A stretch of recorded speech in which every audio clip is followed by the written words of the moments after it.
শ্রী আচার্য শ্রী চরণামর শতাব্দী প্রণাম সবাইকে, সবাই মারা বোনরা সবাইকে আমার জয়গুরু।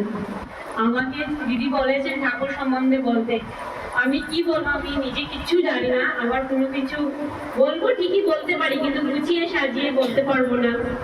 আপনারা আমাকে নিয়ে এটা নিয়ে হাসবেন না, কি বলবো আমি তো বলতে জানি না। কিন্তু আমি এই শ্রাবণ মাসটা এতদিন চলে গেছে, আমি তো একদিনও যেতে পারলাম না। আমার ওই দিদি আপনাদেরকে বলেছেন আসার জন্য, আপনারা সবাই এসছেন, এটাই আমি অশেষ অশেষ ধন্যবাদ আপনাদেরকে। আর আমার শাশুড়ি ঠাকুর সম্বন্ধে কিছু বলতে চেয়েছিলেন, কিন্তু উনি তো অসুস্থ, একটু শব্দ এইসব শুনে ওনার একটু শরীরটা খারাপ হয়ে যায়। তো হুট করে কোথাও শরীরটা খারাপ হয়েছে, না হলে তো উনি নিচে যেতেনই না, কারণ ঠাকুর নিয়েই উনি আছেন।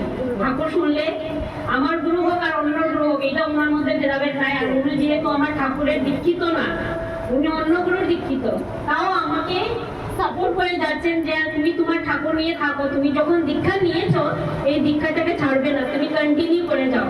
আমরা অন্য কোনো থাকলে কি হবো, আমরা তোমাকে সাপোর্ট দিই। যেমন আমার শ্বশুর বললো, আমার ফ্যামিলিতে শুধুমাত্র আমি ঠাকুরের দীক্ষিত, আর কেউ ঠাকুরের দীক্ষিত না, কিন্তু সবাই আমাকে ঠাকুর নিয়ে যে থাকবো ওটা ওরাই শিখিয়ে দেয়। আমি যদি কখনো ইষ্টভীতি করতে ভুলে যাই, আমার জামাই বা আমার হাজবেন্ড বলে তুমি তো ইষ্টভীতি করো না দিদি, তো আমি ঘুম থেকে উঠি ইষ্টভীতিটা উনি মনে করে দেন। বা আমার ছেলেও বলে, মা তুমি ইষ্টভীতি করলে না।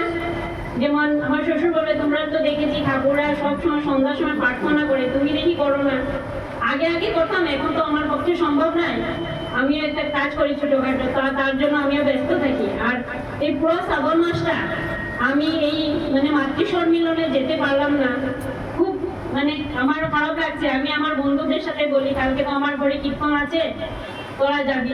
যেমন আমার একটা সঙ্গের মেয়েকে নিয়ে আসছি, ও কখনো বলছে যে আমি কুর্তা পরেই কীর্তন করে নেবো। বলছি না না, আমাদের কীর্তনে কিন্তু মেয়ে হোক আর ছেলে হোক সবাই কিন্তু একটা ড্রেস করতে হবে মেয়েদের।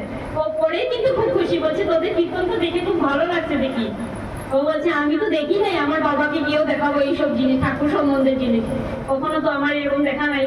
ও অন্য কাস্টের আর কি, মণিপুরি, কিন্তু এইসব দেখে খুব খুশি হয়েছে।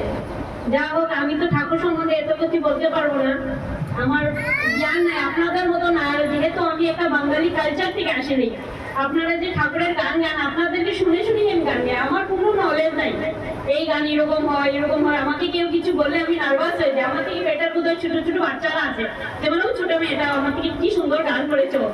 আমার একদম কোনো সম্পর্ক নাই যে বাঙালি কালচার কিরকম হয়। আমি এরকম একটা কালচার থেকে আসতে সবসময় অন্য অন্য ট্রাইবেল মানুষ বেশি দেখেছি। তো আমি কি বলবো, আমার ভুল হলে আপনারা নিশ্চয় ক্ষমা করে দেবেন, আর হাসবেন না আমাকে নিয়ে। বাকি সব ঠিক আছে, ঠাকুর সম্বন্ধে কি বলবো বা বাঙালি কালচার নিয়ে এখন আমি শিখছি, আর দিদি আমাকে সবকিছু শিখিয়ে দিচ্ছেন। এখন উনি বলছেন বলার জন্য, তারপরেই তো আমার হার্টবিট বেড়ে গেছে। আমি কি বলবো, আমাকে নিয়ে ওরা হাসে এরকম, আপনারা হাসবেন না, ঠিক আছে। জয় গুরু।